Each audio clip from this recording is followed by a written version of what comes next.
Hello everyone and welcome back to another Minecraft video. This is BlueFam09 and today we'll be kicking off the next episode of the Phantom Talks YouTube series, and our special guest is Lucid Dreamer.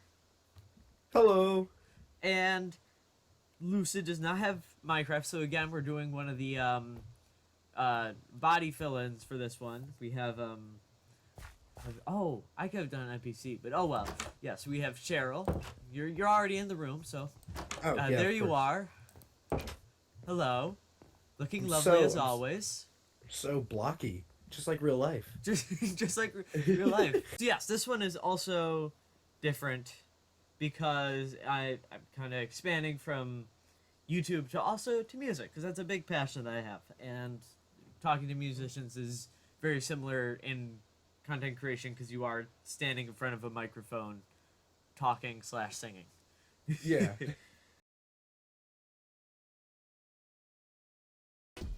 Let's start off with a basic question. What is your music moniker or name? So my name is Lucid Dreamer. Some very few people may have known me as my previous music name, Cutsboy, back when I did like lo-fi, and then I kind of transitioned into anti-pop-ish stuff, and then I had a complete rebrand after that. How would you describe your current style of music? That's a really good question, because I feel it's very versatile. I feel like one moment I'll be making some like hyper pop stuff, and then one minute I'm making like some sad slow guitar ballad, and the next minute it's like 2000s rock. So I describe it very versatile and very like anybody could sit down and listen to it. Yeah, like there's a song for everybody. That type of I mean, as long as you're sad, there's a sound for everybody. So with all these different genres that you create and mess around with, what inspired you to start creating music? I have always really been into music. I guess I can kind of start with a little background.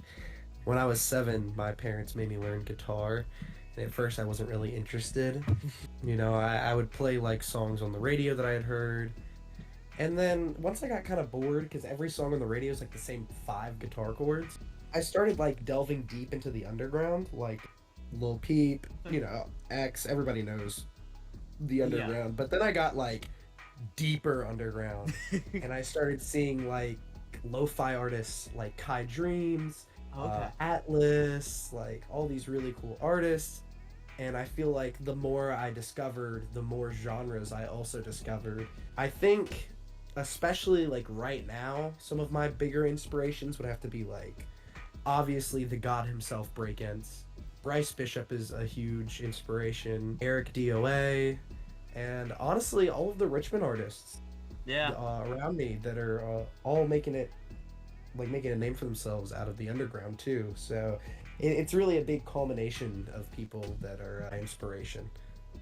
Yeah, and I mean we met at the Bryce Bishop Discord server. Yeah. And I'll admit, I was a little bit suspicious of the break-in type at first, but then Ginger Tea was on my Discovery Weekly, and I was like, I get it now. That's a good first song. That is a good first song. It was my first song. My first song I heard from him was back, honestly, before the big hype of break-ins. It was back in 2018. He released a song called Sunder. It was one of my favorites. I thought it was really good. And fun fact, Breakins' manager Danny Roku. I don't. Roku. Yeah, Roku TV. Danny Roku. Yeah, Roku TV. Danny Roku TV. He actually also found Breakins through that song Sunder, and I thought that was really cool. That is very cool. Both of you discovered him at the same time. Yeah. Roughly. Roughly, yeah. When you first decided that music was less of a hobby and that you could see that it could become a career, what was it like trying to get that start into it? Like, what was your game plan for finding the time and motivation and whatnot?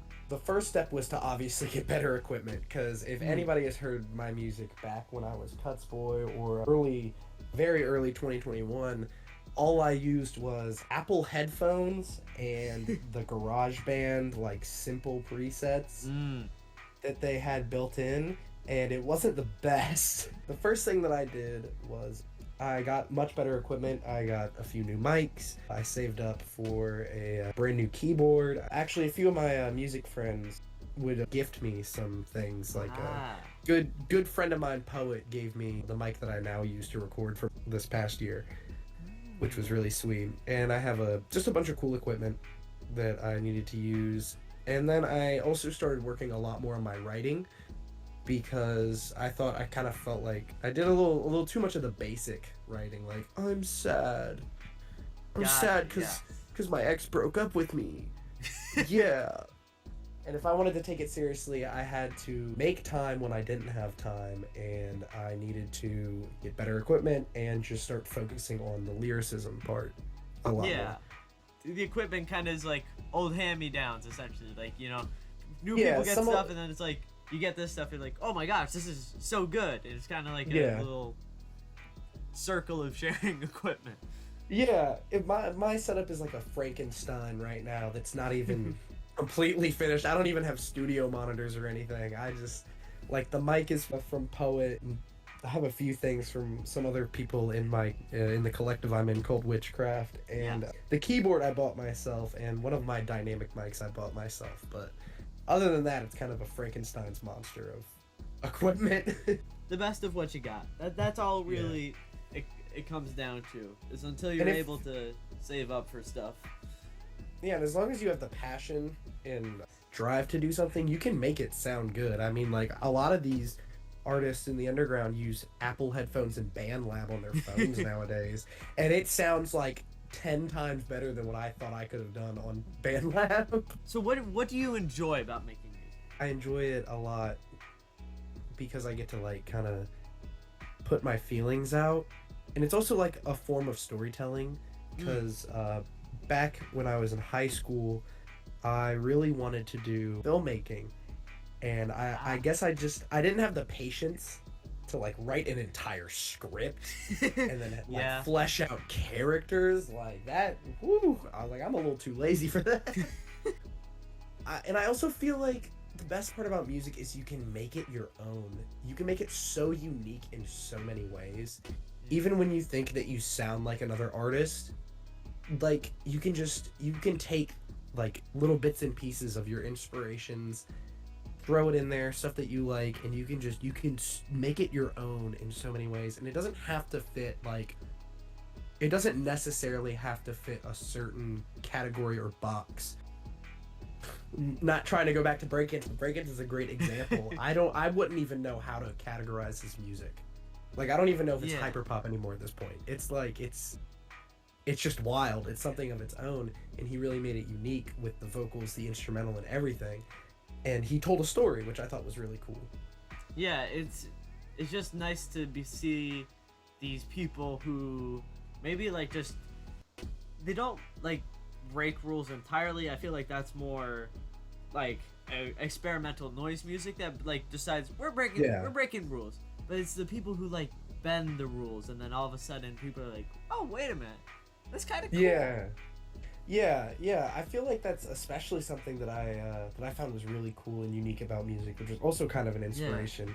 Was that, back to what I was saying, like, earlier, was that, like, a lot of the things I heard on the radio were, like, same kind of structure, same kind of, like, if it was that genre, like, that genre always followed structure, it always followed these certain set of rules. But nowadays people are kind of making up their own rules for their own sort of music, and then, like, when those rules are set in place, other people break them, and it just branches off, and there's just so much that you can do with music nowadays. You can do so much stuff, like, with the bare minimum nowadays. It's so crazy. Moving on to the next question. You mentioned before, while we were setting up, that you do some, like, live shows and whatnot around the Richmond area. What has been a memorable audience interaction for you? Ooh, okay. I'm gonna kind of shout out this person. I think their @ on Instagram is Zook or something. A Poet very recently, I think it was in March, had a album release show, and I got to open for Noir. For him. Yes. Yeah, for Noir. And I got to open for him in Richmond at this bar called the Impanema. and a fan came up to me and they gave me this cute little bracelet that just says Lucid D on it. And ever since then, I've kept it and I wear it all the time. I wear it wherever I go. I wear it to all the shows. It's really cool, and I appreciate it a lot. I was really awkward in person when I was talking to them, but I didn't want to. I promise I wasn't trying to be rude, but I was like, oh wow, this is cool. And then like they were asking me like, like how do you make your music? And I'm like, I cry and then I go to the. It's part of the process. Yeah. It just kind of helps sometimes. Now, back in February, you released Tainted Love, your album. Yeah. With songs such as Backrooms, and I can't think of other ones, but I just know that one was called Backrooms, and I was like, that's cool. Yeah. So, how did the process for making that go? That was actually made. It's almost sort of like a little test release for my upcoming debut album on all platforms, because I was being managed by my friend who founded We Up Productions, which is a little productions thing based in Richmond, Virginia.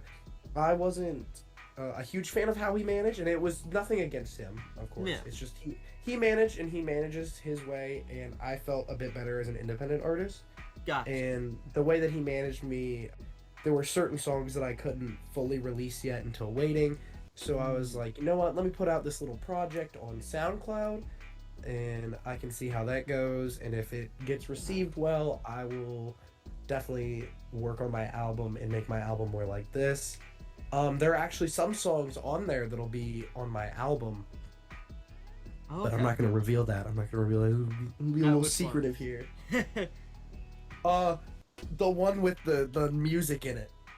Oh, the one with the music. Oh my gosh, that one was my favorite. Oh my gosh, I can't like that one with the music in it. I can't. Oh my gosh. Oh, thanks for the love on Backrooms though. That was a song that I just like randomly made, and I was like, I think this song would be fun. And yeah, I had a blast recording it. Hello, just wanted to let everyone know that's still listening that Lucid's album actually came out early and is already out on all platforms. So hit it up on Spotify, SoundCloud, Apple Music, Amazon Music maybe, Pandora. I don't know, but if you're a real one, you listen to that stuff on Pandora. You get it, yeah. But okay, yeah. Hope you've been enjoying the interview so far, and let's get back to it.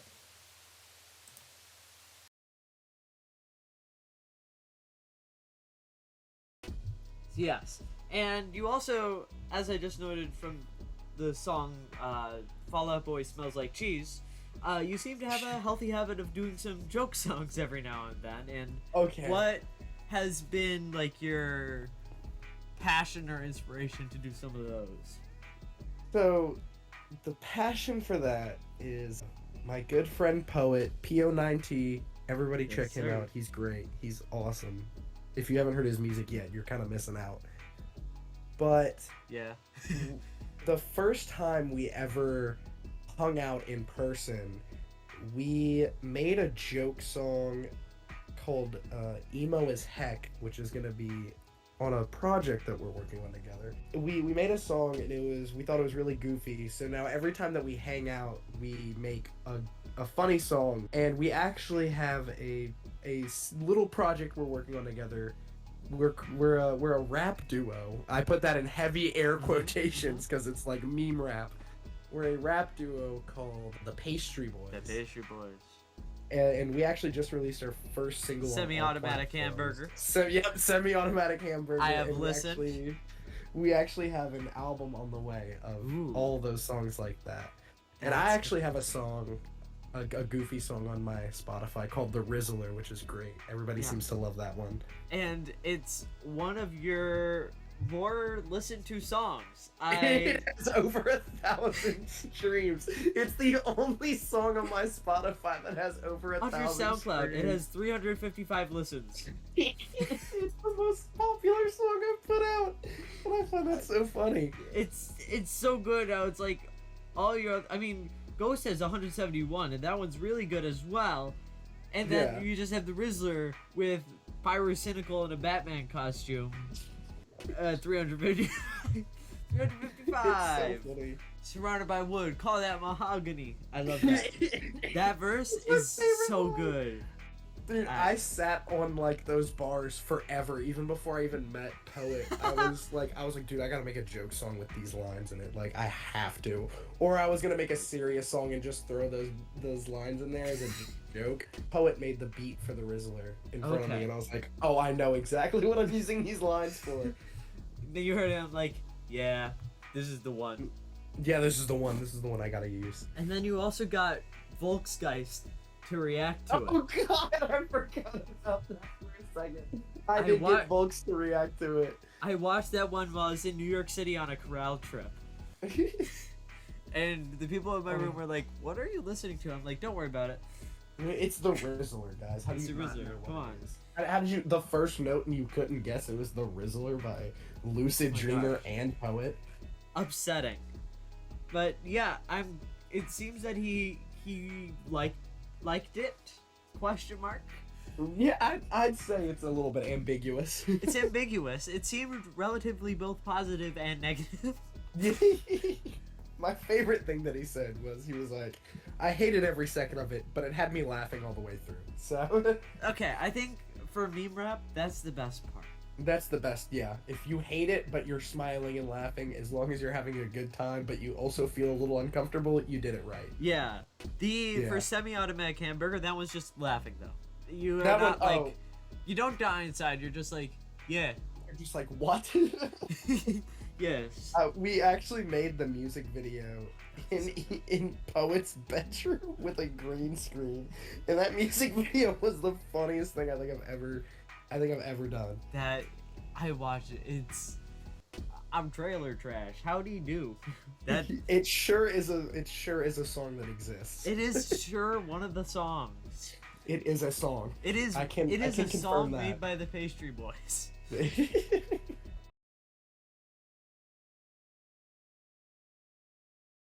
What is your music making process for either the joke songs or actual songs as well?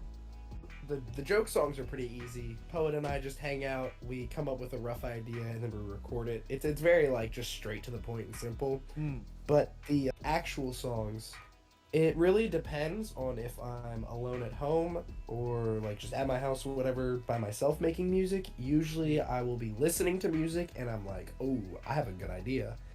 Or like if I just like have something I want to, like a story I want to tell, I start writing down some lyrics. And then I either start making a beat, or I'll look on YouTube for one, or I'll ask one of the producing friends, who usually just kind of send me beats anyways. Poet actually co-produced my album with me, so he's a co-producer on the album. He did a few of the beats, and a bit of the vocal mixing for certain songs. But if I'm with like friends like Poet or like with Witchcraft or with Flower or whoever, usually we'll all be in a studio together or like a little studio set up in a bedroom, not like an actual studio. We all have bedroom setups. But usually we'll kind of bounce ideas off each other. Either somebody will pull up a beat that they made, or we'll all look for one on YouTube together.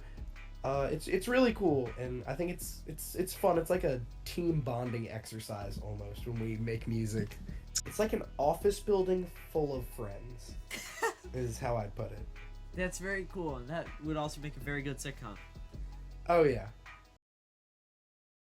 What are some of your hobbies outside of music?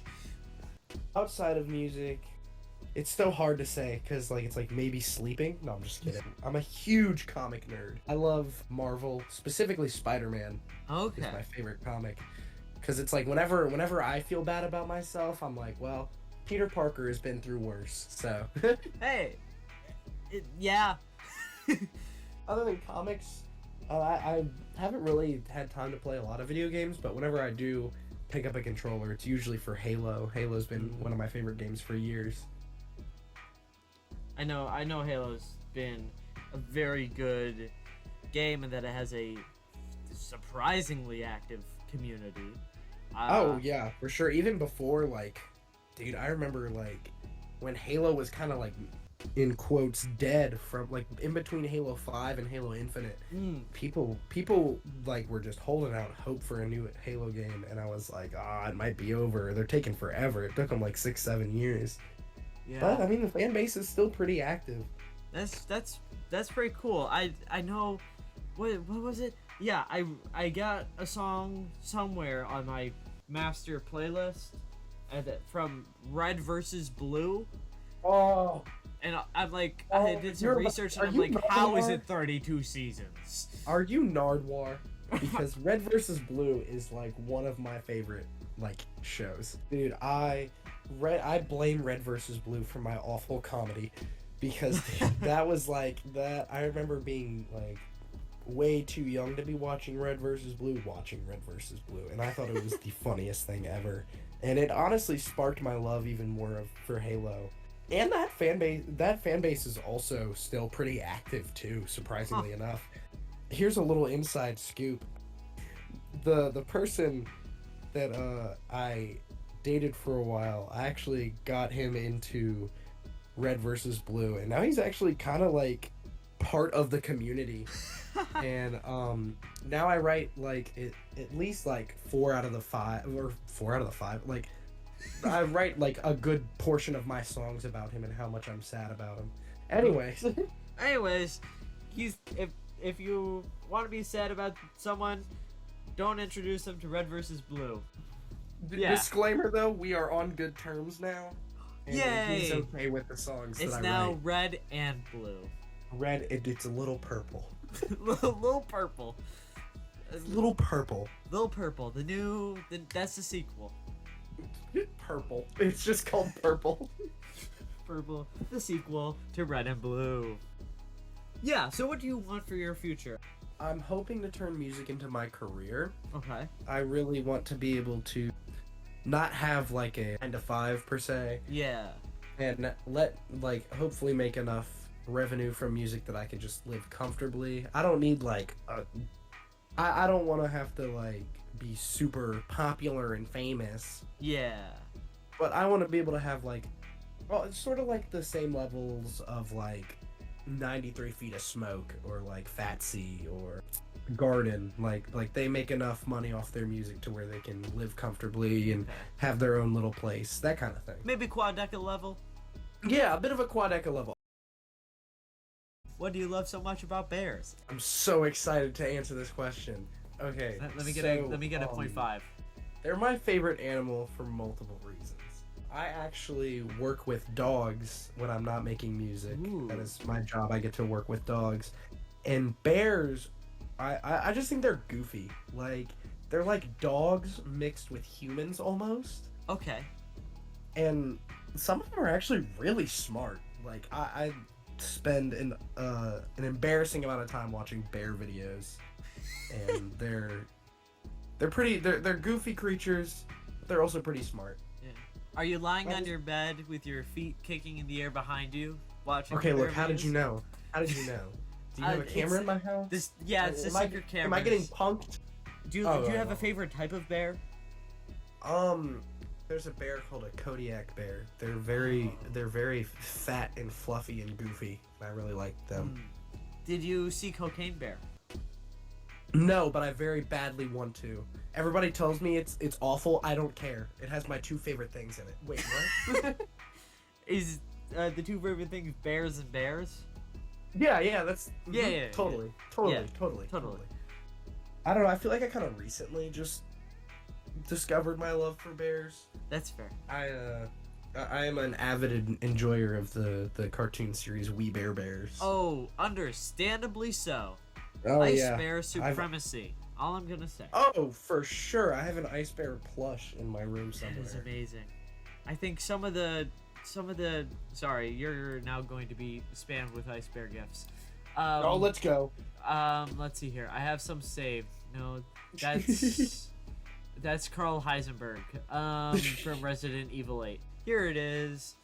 All the Ice Bear gifts owned by Ice Bear. That's one of my favorite ones. Oh, that's a good one.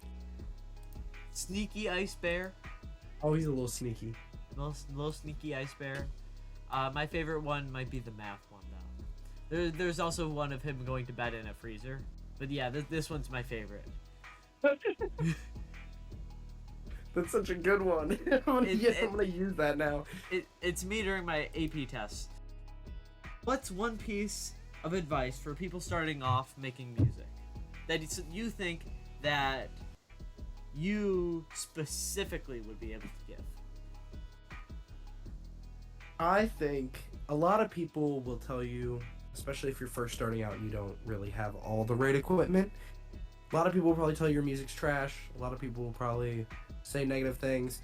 But I think as long as you have the passion to do it, as long as you'll work hard for it, and as long as you're trying your hardest to make it as good as you think it sounds. Like, if you think it sounds good, that's all that matters, I think.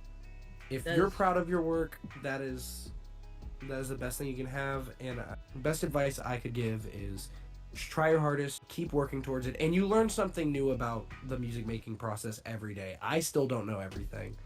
Yeah. And I definitely still could use some work on my music. It's not perfect, but I'm proud of a lot of the songs that I make. Yeah, and that ties us perfectly to the next one. What's one song of yours that you feel the most proud of? I don't know how you set me up that well. I'm great at segues. I'll go with one because I'm actually proud of a few, but I'll go with one that I completely did myself rather than one that like one of my friends produced. There's a song on my album coming out called "I Found a Box of Your Stuff Today." Oh yes. I fully mixed, I fully produced, I did everything for that, and I was really proud of how the vocals came out. Really proud of the writing, especially in that song.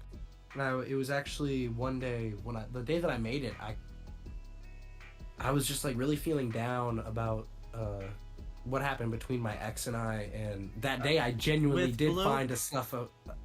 I'm sorry? With blue to your red? With blue to my red, yes. Got it. Blue to my red. I actually had found a box of his stuff in my room that day. Dang. And of course in my headphones, Joji's album Smithereens was playing. And Die For You came on, and I was like, alright, I gotta make a song now. Thanks, Joji. Thanks, Joji. Thank you for giving me inspiration for my music career. Thanks a lot. So I laid down some guitar, I made a beat, and I was like, ooh, this is emotional. And I didn't even really write down lyrics. I wrote down like a rough idea of like something I wanted to say.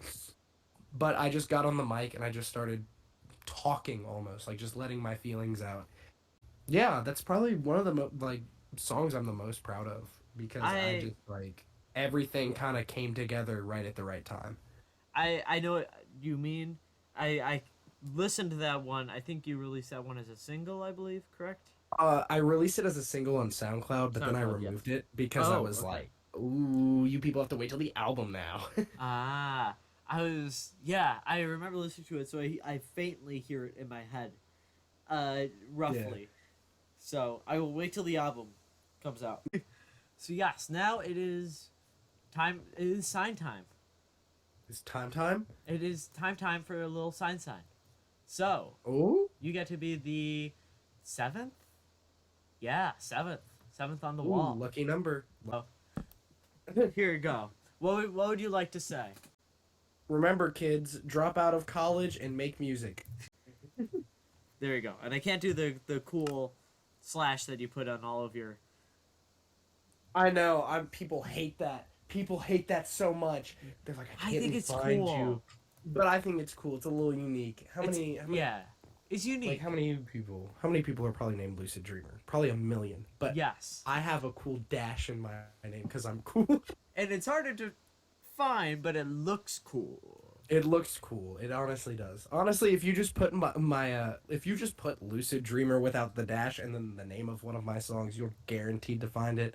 However, if you're cool enough to be able to put the dash in, then you deserve it. You get like you get a free Lucid point.